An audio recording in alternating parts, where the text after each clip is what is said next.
Rashtrawadi Congress party Kolhapur शहर कार्यकर्त्यांचा भव्य मेळावा या कार्यक्रमाचे अध्यक्ष राष्ट्रवादी शहराचे अध्यक्ष माजी मित्र अजित फरास या कार्यक्रमाला मुद्दाम उपस्थित असलेले जिल्ह्याचे अध्यक्ष बाबासाहेब पाटील, आपल्या नगरीच्या माजी महापौर कादंबरीताई कवाडे, हर्षिणाताई फरास, सुनीताताई राऊत, माधुरीताई गवडी या ठिकाणी व्यासपीठावर उपस्थित आपल्या पक्षाच्या वतीनं जे जे उपमहापौर झाले ते संभाजीराव देवणे, परीक्षित पन्हाळकर, आनंदराव केळकर तात्या, सुनील पाटील, स्थायी समितीचे सभापती झाले महेश सावंत, संदीप कवाळे, सर्व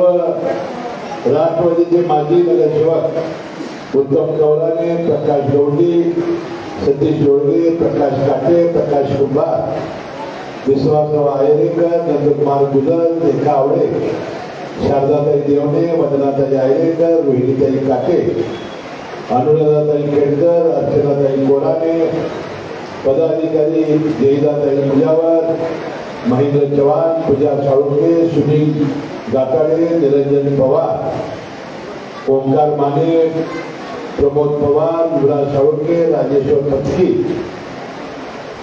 सगळी नावं झाली नाव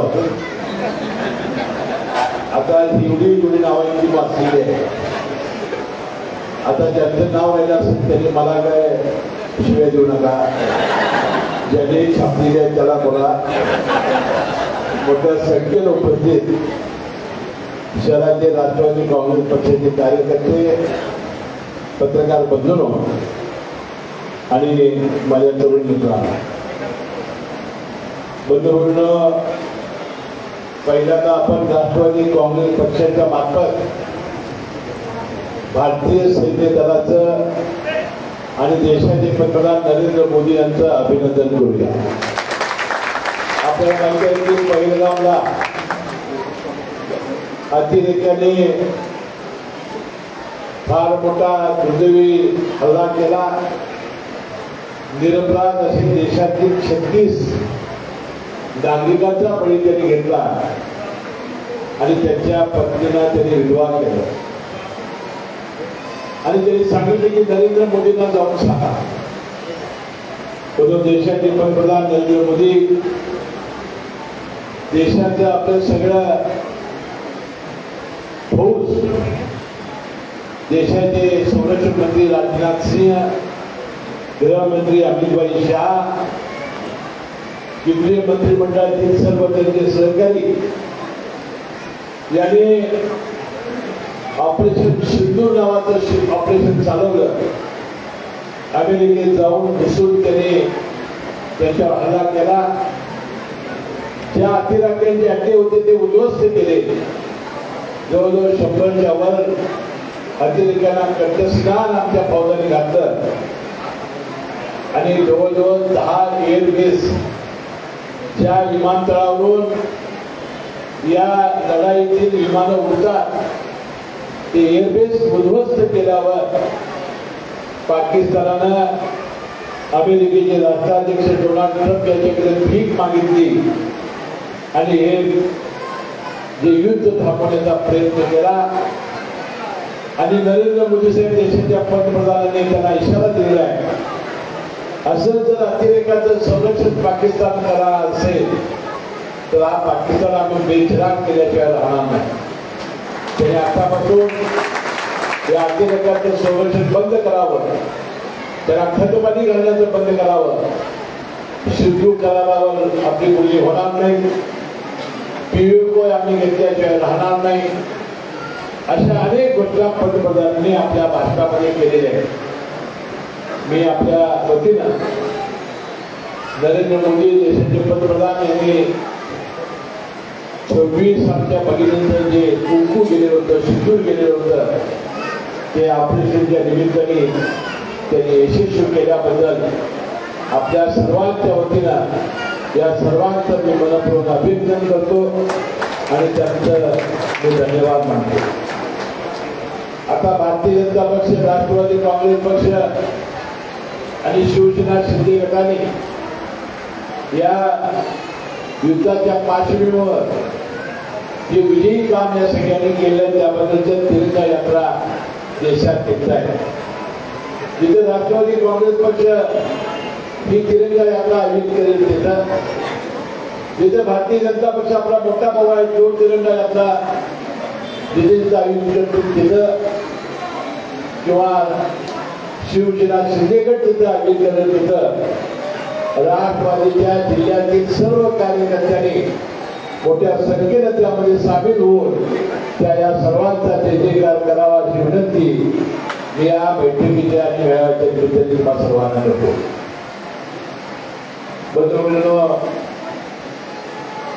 सुप्रीम कोर्टामध्ये काही दिवसापूर्वी ज्या स्थानिक स्वराज्याच्या संस्थांच्या निवडणुका ओबीसीच्या आरक्षणाच्या प्रश्नावर ज्या थांबवलेल्या होत्या त्या निवडणुका 4 महिन्यामध्ये घेण्याचे आदेश सर्वोच्च न्यायालयाने दिलेले आहेत.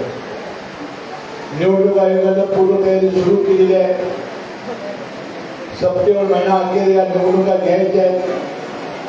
पण तुम्हाला असं वाटतंय की दिवाळीनंतर करण्याचा प्रयत्न शासन करणार आहे आणि टप्प्याटप्प्यानं ज्यांच्या मुदती आता संपलेल्या आहेत त्या निवडणुका पहिल्या लावल्या जातील. महानगरपालिकेच्या मुदती आधी संपल्या असतील तर त्या पहिल्या निवडणुका होतील. जिल्हा परिषदेच्या पहिल्या असतील तर त्या होतील. आणि टप्प्याटप्प्यानं महानगरपालिका, जिल्हा परिषद, नगरपालिकेच्या निवडणुका या राज्यातील संपन्न होणार आहे. आता 4 महिने त्याचा उल्लेख बाबासाहेब पाटलांनी केला. अजित पवारांनी आपल्या भाषणामध्ये केला की दिवस हा म्हणता जाता. लोकसभेची निवडणूक किती दिवस झाली माहिती पण 1 वर्ष झालं. 1 वर्ष कधी गेलं कळालं तुम्हाला? विधानसभेच्या निवडणुका होऊन 5 महिने झालं. कळालं तुम्हाला 5 महिने किती झाले? माझा 4 महिने कधी होतील? त्यात पावसाळा झाला की श्रावण महिना येणार. श्रावण महिना येणार की वारी सुरू होणार. वारी झाली की गणपती येणार. गणपती आला की दसरा येणार. दसरा आला की दिवाळी येणार. आणि मग निवडणुका या मतदारापर्यंत पोहोचल्या पाहिजे. म्हणून आता 4चा प्रभाग करावा. आता आपण लक्षात घेतलं पाहिजे. 2.5 वर्षे पहिल्यांदा महाविकास आघाडीच्या सरकारमध्ये आम्ही मंत्री असताना 3चा एक प्रभाग या महानगरपालिकेत करावा असं आम्ही ठरवलं होतं. नगरपालिकेला 2, जिल्हा परिषद जागा वाढवल्या होत्या, महानगरपालिकेच्या जागा वाढवलेल्या होत्या. एकनाथ शिंदे साहेबांनी बंड करून त्यांनी 1 वर्ष याला मुख्यमंत्री पदाचं आणि देवेंद्र फडणवीस उपमुख्यमंत्री झाले त्यांनी त्यामध्ये बदल केला. महानगरपालिका 4 प्रभागाचा, नगरपालिका 3 प्रभागाचा आणि आम्ही ज्या वाढवलेल्या जागा होत्या त्या 1 वर्षाच्या काळात त्या रद्द करण्यात आल्या. आणि मग आम्ही त्यानंतर आमचे राष्ट्रीय अध्यक्ष अजितदादा पवार यांच्या नेतृत्वाखाली या सरकारमध्ये सामील झालो. त्यामुळे हा निर्णय पहिल्यांदा होऊन गेलेला आहे. आता सुप्रीम कोर्टाने नक्की काय निकाल दिला आहे? 2022ला जी परिस्थिती होती आरक्षणाची ठेवावी असं सांगितलेलं आहे. अजून ते आपल्या समोर यायचं आहे. आता जर 3चा प्रभाग 4चा होणार असेल तर प्रभागाची रचना आधी होईल. त्यानंतर आरक्षणाच्या चिठ्ठ्या पडतील आणि 4चा जर प्रभाग झाला तर माझी अजित पवारांना सूचना राहील की आपल्याला कालच मुख्यमंत्र्यांनी याचं घोषित केलेलं आहे आणि मी सातत्याने यापूर्वी बोलत आलेला आहे. आम्ही स्थानिक स्वराज्य संस्थांच्या निवडणुका महानगरपालिका असेल, जिल्हा परिषद पंचायत समिती असतील आणि नगरपालिका या महायुती म्हणून एकत्र लढवू. जिथं आम्हाला असं वाटतं की आमची शक्ती जादा आहे किंवा त्या पक्षाला वाटतं की शक्ती जादा आहे ते जर आपले उमेदवार उभा करणार असतील तर तिथं काही ठिकाणी मैत्रीपूर्ण लढती होतील, तिन्ही पक्ष एकमेकावर टीका करणार नाहीत आणि निवडणुका संपल्यानंतर महापौर, जिल्हा परिषद अध्यक्ष, नगराध्यक्ष आणि पंचायत समितीचे सभापती हे महायुतीचे केल्याशिवाय आम्ही राहणार नाही आणि यावेळेला संपूर्ण कोल्हापूर जिल्ह्यामध्ये महायुतीचा झेंडा फडकवल्याशिवाय राहणार नाही. तर परवा झालेल्या विधानसभेच्या निवडणुकीमध्ये 10च्या 10 महायुतीचे आमदार निवडून आलेले आहेत. चंदगडचे जरी अपक्ष आले असते तर त्यांनी महायुतीला पाठिंबा दिलेला आहे. म्हणून आजपासून आपल्याला कामाला लागलं पाहिजे. 4 प्रभागांचा 4 उमेदवारांचा एक प्रभाग असेल तर 4 प्रभागामध्ये ताकदीचे उमेदवार असले नाही, एखादाही कमी ताकदीचा लागला तर वाढ आपल्या हातातून जाण्याची शक्यता आहे. आणि म्हणून आदिलपणासाठी तात्काळ जे भारतीय जनता पक्षाचे अध्यक्ष असतील, शहराचे जे एकनाथ शिंदे गटाचे अध्यक्ष असतील त्यांच्याशी चर्चा सुरू करावी, प्राथमिक चर्चा सुरू करावी आणि नंतर आपण बसून आपण अंतिम स्वरूप देऊ. तोपर्यंत मी त्या दोन्ही पक्षांना सांगेन आणि मी आम्ही करणार आहे. आम्ही तोपर्यंत अनेक कंपन्या ज्या सर्वे करणार आहेत त्या सर्वे करणाऱ्या कंपन्याकडून आरक्षण झाल्यानंतर सर्वे करणार आहोत आणि त्या सर्वेप्रमाणे एक अंदाज म्हणून त्या वार्डामध्ये कोण लोकप्रिय उमेदवार आहे त्याला तिकीट देण्याचा प्रयत्न राष्ट्रवादी काँग्रेस पक्ष करणार आहे. आणि एकदा तिकीट दिल्यानंतर सर्व शक्तीनिशी हिमालयासारखा राष्ट्रवादी काँग्रेस पक्ष त्या उमेदवाराच्या मागे उभं राहील आणि जास्तीत जास्त जागा निवडून आणण्यासाठी हाडाची गाडा रक्ताचं पाणी तुम्हाला मला या निवडणुकीत करायचं आहे अशी विनंती करण्यासाठी हा मेळावा आपण केलेला आहे. बंधूंनो, मला वाटते बरंच आपल्याला कळालं असेल. आता फार सविस्तरपणे बोलण्याची आवश्यकता नाही. परंतु गौरवशाली महाराष्ट्र हा जो राष्ट्रवादी काँग्रेस पक्षाने एक केला कार्यक्रम घेतला, मला वाटते संपूर्ण देशामध्ये त्याची चर्चा झाली. जर शिवसेनेचा पक्षाचा दसऱ्याला मेळावा होत असेल, गुढीपाडव्याला जर मनसेचा होत असेल तर यापुढे एक वेळा आपण महाराष्ट्र दिनाच्या दिवशी कैलासवासी यशवंतराव चव्हाण हा जो अमृत कलश आला संयुक्त महाराष्ट्राचा त्यांची आठवण ठेवण्यासाठी राष्ट्रवादी काँग्रेस पक्ष एक वेळा हा मुंबईमध्ये कार्यक्रम भरवायचा निश्चित झालेला आहे.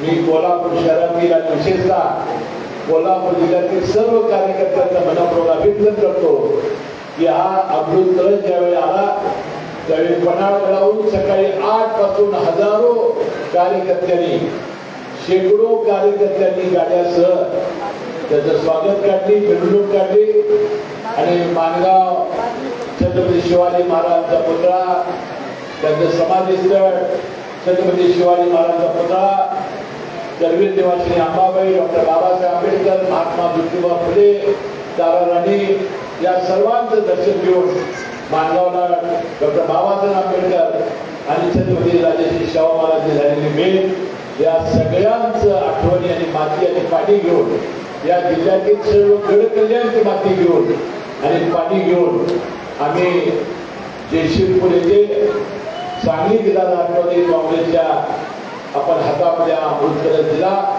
आणि आपल्या राज्यातून अशा मिरवणुका निघाल्या, आपण त्या मुंबईमध्ये आणल्या आणि मला आज आदिलपरास आणि शहरातील सर्व कार्यकर्त्यांचं मी मनपूर्वक अभिनंदन करेन. तर मला प्रमुखात सांगत होते की गंगारामचा जो देखावा छत्रपती शाहू महाराजांचा केलेला होता तो आपल्या मुंबई शहरामध्ये फार मोठा चर्चेचा विषय झाला. पवार विचारत होते हा होटेलू हा शाहू महाराज काढला म्हणून अनेक चांगल्या भूमिका वटवल्या, चांगल्या आपण तो शील केला. याबद्दल मी आपल्या सगळ्यांचं मनपूर्वक अभिनंदन करतो. बंधू भगिनींनो, शेवटी निवडणुका या लोकांच्या जनभावनेच्या आणि लोकांच्या प्रेमावर लढल्या जातात. आता जवळजवळ 7 विधानसभेच्या निवडणुका मी लढलो. किती? 6 वेळा मी सलग निवडून आलो. एका पोटनिवडणुकीत माझा पराभव झालेला होता. मला सांगा, 35 वर्ष विधानसभेची निवडणूक लढवणं माझ्यासारख्या एका सामान्य कार्यकर्त्याने त्या विजयी होणं किती मोठं कठीण काम आहे अशा या आपल्या या सगळ्या वातावरणामध्ये. जागर विधानसभा मतदारसंघाची जनता माझ्या मागे राहिली. त्यांनी सातत्याने मला पाठिंबा दिला आणि मला मनपूर्वक आभार मानले पाहिजे. आपले राजकीय नेते अजितदादा पवार, प्रदेशाध्यक्ष सुनील तटकरे साहेब आणि आमचे राष्ट्रीय सरचिटणीस प्रफुल्लभाई पटेल यांचं की आपल्या देशाचा, राज्याचा, जिल्ह्याचा विकास व्हायचा असेल तर आपल्याला भारतीय जनता पक्षाबरोबर जावं लागेल, युतीबरोबर जावं लागेल आणि आपली जी भूमिका आहे छत्रपती शिवाजी महाराज, छत्रपती राजर्षी शाहू महाराज, डॉक्टर बाबासाहेब आंबेडकर, महात्मा ज्योतिबा फुले यांचे जे विचार आहेत पुरोगामी, या विचाराची कशी तडजोड न करता सर्व धर्माच्या जातीपातीच्या लोकांना एकत्र घेऊन ज्या पद्धतीने छत्रपती शिवाजी महाराजांनी आपल्या हिंदवी स्वराज्याचं रक्षण केलं, त्याप्रमाणे 12 कोटीदार सर्व जाती धर्माच्या कार्यकर्त्यांना एकत्रित करून आपल्या मुद्द्याशी ठाम राहत आम्ही आपल्या पक्षाचा भूमिका मांडलेली आहे. मला वाटतं याही निवडणुकीमध्ये या पुरोगामी विचारावर आम्ही निवडणुका लढवणार आहोत. ही गोष्ट आपण कार्यकर्त्यांनी विसरता कामा नये. आता आपल्याला आपल्या आपल्या प्रभागामध्ये मी अनेक वेळा ज्या वेळेला 20 वर्ष ते 25 वर्ष आम्ही महानगरपालिकेमध्ये राष्ट्रवादी काँग्रेस पक्षानं ही सत्तेमध्ये जाण्याचं काम केलेलं आहे. तर या 25-30 वर्षामध्ये राष्ट्रवादी काँग्रेसला अधिकृत तिकीट आपल्या या शहरामध्ये मिळालं नाही. ज्या ज्या ठिकाणी आमदार असतो तिथे तिथं पक्ष संघटना वाढत असते, परंतु तिथं पक्ष संघटना वाढण्यासाठी तिकीटच मिळालं नाही. नेहमी आपण दुय्यमपणाची भूमिका घेतली. त्या ठिकाणी संघटना वाढवणं, ती जिवंत ठेवणं हा मोठं काम असतं. परंतु कोल्हापूर शहराच्या या सगळ्या जिद्दी आणि पराक्रमी कार्यकर्त्यांचे मला मनपूर्वक आभार मानले पाहिजे. या सगळ्या निवडणुकांमध्ये आपण 2 नंबरच्या स्थानावर राहिलो. आपले महापौर, उपमहापौर, स्टँडिंग कमिटी चेअरमन, अनेक नगरसेवकांना संधीची फळं टाकण्याची संधी त्या पक्षाच्या मार्फत मिळालेली आहे. याही निवडणुकीत माझा विश्वास आहे की आपला राष्ट्रवादी काँग्रेस पक्ष या शहरामध्ये एक नंबरला आणण्यासाठी, युतीचं सरकार आणण्यासाठी आपण आजपासून कामाला लागण्याची आवश्यकता आहे. यासाठी फक्त घोषणा करून, भाषण करून निवडणुका होणार नाही. यासाठी आपल्याला काम करावं लागेल. आता माझं जर तुम्ही विचारलं तेव्हा तुमच्या विजयाचं काय खरं गमक आहे? बंधूंनो, मी माझ्या मतदारसंघामध्ये विकासासाठी हजारो कोटी रुपये आणले. मला राष्ट्रवादी काँग्रेस पक्षाच्या मार्फत मला 20 ते 21 वर्ष मंत्रिपदी राहण्याची संधी मला मिळाली आणि या 20-21 वर्षाच्या मंत्रिपदाच्या काळामध्ये जी जी खाती माझ्याकडे आली त्या खात्यामध्ये मी गरीब आणि सामान्याने दीनदलित या माणसाला कधी नजरेआड केला नाही. पण 1999 साली पहिल्यांदा मंत्री झालो. माझ्याकडे विशेष सहाय्य खाता पण हे संजय गांधी निराधारचं खातं होतं. यामध्ये कैलासवासी बॅरिस्टर साहेबांनी योजना सुरू केलेली होती, पण त्यामध्ये त्रुटी होत्या. म्हणून विधवा भगिनी नवरा मेला की सर्टिफिकेट आणल्यानंतर त्याला पेन्शन देण्याला कायदा या राज्यामध्ये मी आणला. जी परित्यक्त्या भगिनी आहे नवऱ्याने सोडलेली, म्हणून पहिल्या वेळेस सोडली ती कोर्टात आलायचं तो कायदा मी बदलला. गावातला कोणी प्रमुख माणूस, सरपंच, पोलीस पाटील, तलाठी किंवा तुमच्या शहरामध्ये आयुक्त असतील किंवा ज्याला अधिकार असेल त्यांनी लिहून दिले की अमुक अमुक भगिनी प्रत्येक नवऱ्याने सोडलेला आहे, त्याला पेन्शन कायदा राज्यामध्ये मी आणला. 65 वर्षाची आई वडील, मुलं बघत नाही, सुना पोटाला घालत नाही, औषधाला पैसे मिळत नाही. महाराष्ट्राच्या या राज्या देशाचं पहिलं राज्य होतं की 65 वर्षाच्या वरच्या आईला निवडणारा एकत्रित देणारी पेन्शन योजना या राज्यामध्ये मी आणली. त्याचं नाव शाहूबाग ठेवलं आणि राज्य माझं नाव शाहूबाग ठेवलं. दिव्यांग, जन्मामध्ये डोळे नाही, हात नाही, पाय नाही, प्रतिबंध मुलं जन्मत आहेत आणि आयुष्यभर आई वडील त्याचं ओझं मारत आहेत. बंधूंनो, पहिल्या योजनेमध्ये 80% अपंगाच्या सिव्हिल सर्जनच्या दाखल्याची अट मी बदलली, ती 40% आणली आणि मग त्यालाही पेन्शन चालू करण्याचा निर्णय घेतला. मी या कायद्याला मंत्री होतो तेव्हा 250 रुपये पेन्शन होती, माझ्या काळात 600 रुपये झाली. मग राज्याचे मुख्यमंत्री देवेंद्र फडणवीस साहेब 2014ला झाले, त्यांनी 1000 रुपये केली आणि पुन्हा माझं भाग्य बघा की माझ्याकडं आपण 2002 जुलै 2023ला आपण राजकीय भूमिका अजितदादा पवारांच्या नेतृत्वाखाली बदलली. आम्ही सत्तेमध्ये गेलो, हे खातं पुन्हा आम्ही मागून घेतलं आणि 15 जुलै 2023ला 1500 रुपये पेन्शनला कायदा याला.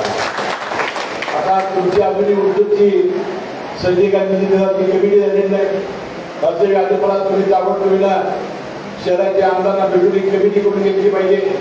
हे गरीब जे लोक आहेत की या 1500 रुपयेसाठी आयुष्यभर जे वाट बघत असतायत, त्याचं गुजराण होण्यासाठी, त्यांचे औषध पाण्याची, त्यांना मुलं घालत नाहीत, मुलं देऊ देत नाहीत, यांच्या जर संपवायचे असतील तर ही कमिटी लवकरात लवकर करा आणि ह्या कामात तुम्ही सगळ्यांनी लक्ष घाला. यासाठी मामलेदारांना आणि प्रांतांना सांगितलेलं आहे, जरी समितीने तर तुम्ही मिटिंगा घ्यायच्या, तुमचे अर्ज करा, जावा तिथं माहिती घ्या. राष्ट्रवादी काँग्रेस पक्षाचा जो आपला उमेदवार आहे तो हे काम करायला मानत पाहिजे, म्हणजे माणसं लक्षात ठेवतात. दुसरं खातं माझ्याकडे विधी नाही खात्यात, असे माझा काही संबंध नव्हता या खात्याशी. म्हणून त्यामध्ये कायदा मला की पब्लिक ट्रस्ट ऍक्ट नोंदणी झालेले जे दवाखाने या राज्यामध्ये आहेत ते मोठ्या मोठ्या शहरामध्ये जास्त आहे.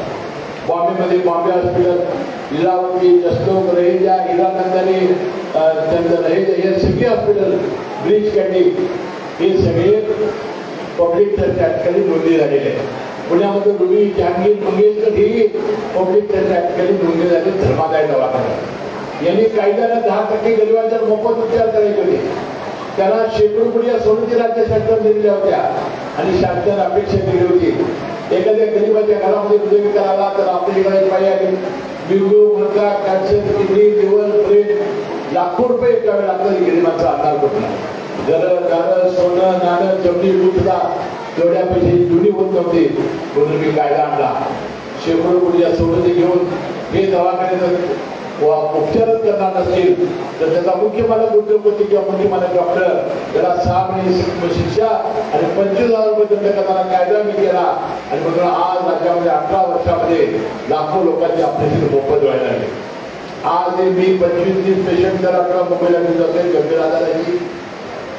महालक्ष्मीच्या कृपेने तुम्हाला कोणाला रोग होण्याची मी प्रार्थना करतो. झालं तर घाबरण्याला माझ्याकडे या, मी तुम्हाला मुंबईला घेऊन जाईन. मी तिथं 12-13 लोक मी ठेवलेले आहेत, त्याची राहण्याची व्यवस्था केलेली आहे. आणि एखाद्या दवाखान्यानं ऐकलं नाही तर दुर्गा कसे आले मला माहिती आहे, माझं ते निवडपणाला ऐकतात ते ऑपरेशन करून आज मी त्याला आणून ठेवण्याची जबाबदारी तुमचा असं नशीबात मुलांनी भावना उचलली आहे. त्यामुळे चिंता करण्याची आवश्यकता नाही. त्याशिवाय युती शासनाचं आपण अभिनंदन केलं पाहिजे. 3 लाख रुपयाचं महात्मा फुले जीवनदायी योजना होती, त्याला 5 लाख रुपयाची केलेली आहे. त्याच्या नरेंद्र मोदी साहेबांची 5 लाखाची आयुष्यमान भारत या दोन्ही योजना आज कोल्हापूरच्या सगळ्या बहुतांशी दवाखान्यामध्ये सुरू आहे. तुम्हाला जिथं हृदयविकार किंवा बारीक शारीरिक मोठ्या आजाराला आता तुम्हाला मुंबईला येण्याची आवश्यकता नाही. हे दवाखाने करतात. हे दवाखाने ऐकत असतील, पैसे मागत असतील तर तुम्ही माझ्याकडे या, मी त्याला धडा शिकण्याच्या राहणार नाही. तो गरीबाचं काम करा. म्हणून दुसरं खातं आलं माझ्याकडे कामगार. अनेक निर्णय मी घेतो. म्हणजे सगळ्यात माझ्या जीवनात मोठा जो आनंद देणारा पहिला ठरला बांधकाम कामगार मंडळ स्थापन करणार. म्हणून राज्य सरकारच्या तिजोरीला एक पैशाला मी हात लावला नाही. या राज्यातील खाजगी आणि सरकारी 10 लाख रुपयाच्या वरच्या प्रत्येक बांधकामाला, रस्ते असतील, कालवा असतील, धरणे असतील, मेट्रो असेल, रेल्वे असेल, त्याला 1% सेस कंत्राटदारांना सक्तीनं भरण्याची कायदा मी केला. या खात्याचा मी ज्याला मंजूर होतो त्यावेळेस 6,000 कोटी रुपये जमलेले होते. आज 15,000 कोटी रुपये जमलेले आहेत. ते सर्वोच्च न्यायालयाने नॅशनल बँकेत ठेवायचे म्हणून 7-8% व्याज मिळते. म्हणजे 15,000 कोटीचं 7-8% होणारं व्याज. त्याशिवाय कामं प्रचंड सुरू असल्यामुळे महिन्याला 200 कोटी रुपये मिळणार असेल. याद्वारे या बांधकाम कामगारांच्या जन्मापासून मृत्यूपर्यंत आपण पोट कल्याण करणाऱ्या योजना आणल्या. आपण नोंदणी ऑनलाईन केल्याबरोबर त्याच्या लग्नासाठी आपण 21,000 रुपये देतोय ऑनलाईन. लग्न झाल्यानंतर त्याची पत्नी गरोदर असेल तर त्याच्या नैसर्गिक बाळंतपणासाठी 15,000, सिजनसाठी 20,000 हे मंडळ देते. मुलं झाली तर 1ली ते 7वी पर्यंत झालेल्या मुलाला 2,500 वर्षाला मुला मुलीला, 8वी ते 10वीला 5,000 वर्षाला मुला मुलीला, 11वी ते 12वीला 15,000 वर्षाला मुला मुलीला, कॉलेजला जाणाऱ्या मुला मुलीला 20,000 रुपये, MBBSला जाणाऱ्या 1,60,000 आणि कुठल्याही डिप्लोमामध्ये ऍडमिशन घेतलं तर 60,000 वर्षाला ऑनलाईन आपण शिष्यवृत्ती देतो. बंधूंनो, अपघाताला दुर्दैवीमध्ये मयत झाला, मृत्यू झाला 5 लाख रुपये त्याच्या वारसाला आणि नैसर्गिकरित्या कशाने मृत्यू झाला तर 2 लाख रुपये त्याच्या वारसाला, दोन्ही म्हणून मृत्यू झाल्या त्याच्या विधवा पत्नीला 2-5,000 रुपये महिन्याला असं 2 वर्ष त्याला आपण पेन्शन देतोय. म्हणून त्याच्या मुलीला एका लग्नाला आपण 51,000 रुपये देतोय. घर बांधणाऱ्या शहरामध्ये 2.5 लाख रुपये मंडळ देते.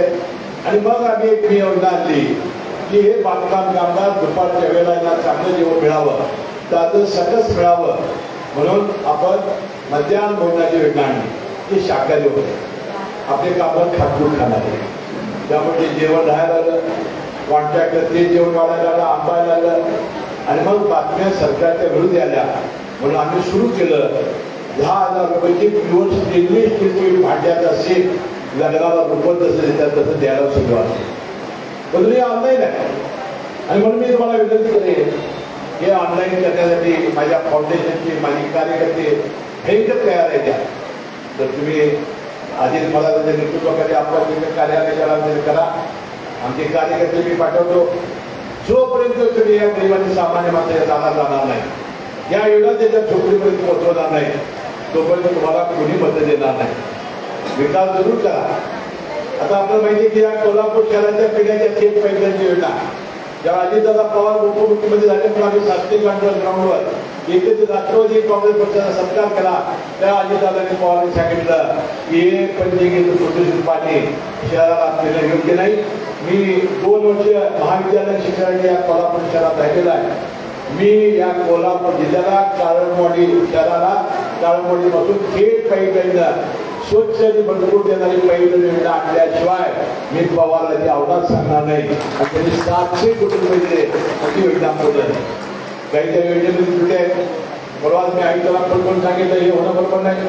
त्या कॉन्ट्रॅक्टरला कन्सल्टला बोलवून घ्या, त्याला प्रॅक्टिस करा आणि पाणी रोजच्या रोज कोल्हापूर शहराला कसं मिळेल म्हणून अनेक कामं केली. म्हटलं आधी मला तुम्ही ज्यावेळेला आता आपण जाहीरनामा काढू जी जी अनेक कामं राष्ट्रवादी काँग्रेस पक्षाच्या मार्फत केली ती आपण द्या. पुढे अनेक बाबासाहेब पटलांनी केला, रस्ते केले असतील, अनेक कामं केली असतील. या कोल्हापूर शहराची गलत प्रश्न मिटवण्यासाठी सत्तेमध्ये राहून आम्ही काम केलं. आता परवा मंत्रिमंडळाने 1459 कोटी रुपयाचा अंबाबाईचा करवीर निवासी आपली सर्वांची जी दिवी आहे तिचा आराखडा मंजूर केलेला आहे. त्याबद्दल मी युती शासनाचे मनपूर्वक आभार मानतो आणि लवकरात लवकर काम सुरू होईल. त्याशिवाय आपण दख्खनच्या ज्योतिबाला आपले ज्योतिबाचे देवस्थान आहे त्याचे 300 कोटीचा आराखडा मंजूर केलेला आहे. मी राज्याचा मंत्री म्हणून आणि कोल्हापूर जिल्ह्याचा कार्यकर्ता म्हणून हे दोन्ही आराखडे आणि दोन्ही तीर्थस्थानं लवकर कशी होईल याचा पाठपुरावा केल्याशिवाय राहणार नाही एवढं वचन मी या कार्यक्रमाच्या निमित्तानं देतो. म्हणून माझ्याकडे वैद्यकीय शिक्षण खातं आलं. मी आधी बोलणार नाही. 1885 साली CPR हॉस्पिटलची स्थापना झाली, छत्रपती प्रमिळाराजे हॉस्पिटल म्हणून ते हेडलेक हॉस्पिटल आहे. तिथं जवळजवळ 100-150-200 विद्यार्थ्यांची MBBSची बॅच आहे, PGच्या पोस्ट ग्रॅज्युएटची बॅच आहे. म्हणून तिथं त्याला शिकण्यामध्ये अडचणी आल्या होत्या. त्यांच्या उर्जेला जागा नव्हती. फार कॉम्पॅक्ट जागेमध्ये कॉलेज आमचे जे केलं कॉलेज खानिवडे साहेबांनी सुरू केलं. म्हणून काही सुविधा होऊन गेलेल्या होत्या. म्हणून एक खातं माझ्याकडे आल्याबरोबर 88 कोटी रुपयाची CPR लागले. आज त्यांनी जाऊन या म्हणून त्याचं रुग्ण कसं बदलावं आहे. दिवाळीमध्ये सगळं काम पूर्ण होईल. मला वाटतं हेच का ते CPR हॉस्पिटल असा प्रश्न पडावा. आम्ही या जसरूट हॉस्पिटलमध्ये आलो नाही काय असा प्रश्न पडावा. इतकं चांगलं काम त्या ठिकाणी सुरू आहे. त्याशिवाय 30 एकर जागा शेला पार्कला घेतली. त्या ठिकाणी एक मंत्री 15 महिने मला मागच्या काळात मिळाले आणि आता 4-5 महिने म्हणजे 20 महिने मला मिळाले. या 20 महिन्यामध्ये एखादा मंत्री तळमळीनं तडफेनं आणि प्रामाणिकपणे काम करायचं किती काम उभं राहू शकतं हे तुम्हाला त्या शेला पार्कमध्ये गेल्यानंतर दिसेल. तिथं गोष्टी पूर्ण केली बांधून, तिथं स्टडी रूम पूर्ण केली, एक्झामिनेशन हॉल पूर्ण केला, मोर्ची पूर्ण केली, ऑडिटोरियम पूर्ण केला. बंधू 1100 बेडचं हॉस्पिटल, 600 जनरल, 250 कॅन्सर आणि 250 सुपर स्पेशालिटीचे 1100 बेडचं नवीन हॉस्पिटल, 1000 कोटी रुपयाचं. कधी तुम्ही पण अजितदादा पवारांच्या हस्ते आपण निवडणूक केलं होतं. आता काम मोठ्या जोरात चालू आहे. आता काही दिवसात त्याची पायामध्ये होणार आहे. त्यामध्ये 2-3 महिने अडचण अशी आली होती की 20,000 स्क्वेअर फुटापेक्षा जास्त बांधकाम असेल तर सुप्रीम कोर्टाच्या नियमाप्रमाणे त्याला इन्व्हायरमेंट क्लिअरन्स द्यावं लागतं. 3 महिने लागतात. ऑनलाईन पद्धत असते आणि ते क्लिअरन्स त्याला 3 महिने लागल्यानंतर त्यापासून 2 वर्ष ते आपलं पूर्ण व्हायचं आहे. 2 वर्षानंतर या कोल्हापूर जिल्ह्यातील एकाही व्यक्तीला मुंबईला जायला लागणारी अशी व्यवस्था केल्याचं राहणार नाही असा विश्वास या निमित्तानं. या सगळ्या भांडवला अनेक काम आहेत. आता तुम्हाला आता कावळ्या नाक्यासह जर तुम्ही मोटरसायकल मांडली तर रंकाळ्याला पोहोचायला जेवढा वेळ लागतो त्याच्या आधी कागद पोहोचतात. मोटरसायकल आपण बघा इकडे छोटा कागद पेट म्हणजे कागद जेवढा आहे तुम्हाला कसलंही काम नको दे. मंगळवार बुधवार गुरुवार मी मुंबईला मला मंत्री केलेला आहे, मी आमदार आहे. आणखी बरेच होईल मला. आणि मग शुक्रवार शनिवार रविवार आणि सोमवार मी कोल्हापूर शहरात असतो. कसलंही काम तुम्ही आणा, मी काय प्रमोद दिलं सगळी कामं होतील. नोकरी लावून वेगळी ते लगेच होणार नाही. माझे मतदार वेगळे आहे. कुकुळमध्ये लावा नाही होणार. तुम्हाला कसली तुम्हाला हॉस्पिटलचं काम असेल, तुम्हाला मामलेदार फौजदार DSP प्राण तलाठी हे कसलंही काम महानगरपालिका या तुमच्या कामासाठी हा सर्वश्रेष्ठ तुम्हाला पत्र देईल, फोन करील आणि त्या तुमच्या मागे काम करणार. कसलंही छोटं मोठं काम व्यक्तिगत असेल सार्वजनिक असेल तुम्ही आणा.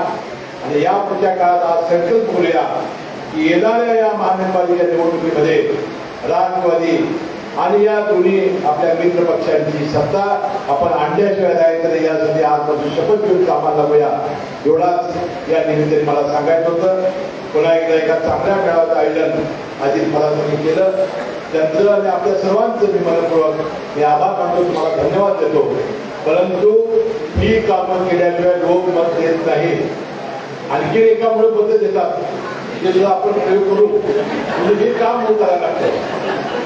आपण घराघरात जावं लागतं, त्यांच्या मूर्तीला त्यांच्या लग्नाला त्यांच्या सगळ्या समारंभामध्ये भाग घ्यावा लागतो. हे सगळं काम करत येणाऱ्या निवडणुकीमध्ये आपण सज्ज राहावं अशी विनंती मी या निमित्ताने करतो आणि आपली रजा घेतो. जय महाराष्ट्र. छत्रपती शिवाजी महाराजांचा, छत्रपती शिवाजी महाराजांचा, छत्रपती शिवाजी महाराजांचा. राष्ट्रवादी काँग्रेस पक्षाचा, राष्ट्रवादी काँग्रेस पक्षाचा, राष्ट्रवादी काँग्रेस पक्षाचा. अजितदादा तुम आगे बढ़ो, अजितदादा तुम आगे बढ़ो, अजितदादा तुम आगे बढ़ो. TV तारखेला माझ्या आमदार चिमी पाटलांच्या प्रवेशासाठी आणि काही कार्यक्रमांची अजितदादा कोल्हापूर दौऱ्यावर येत आहे. तुम्हाला कुठे कुठे सहभागी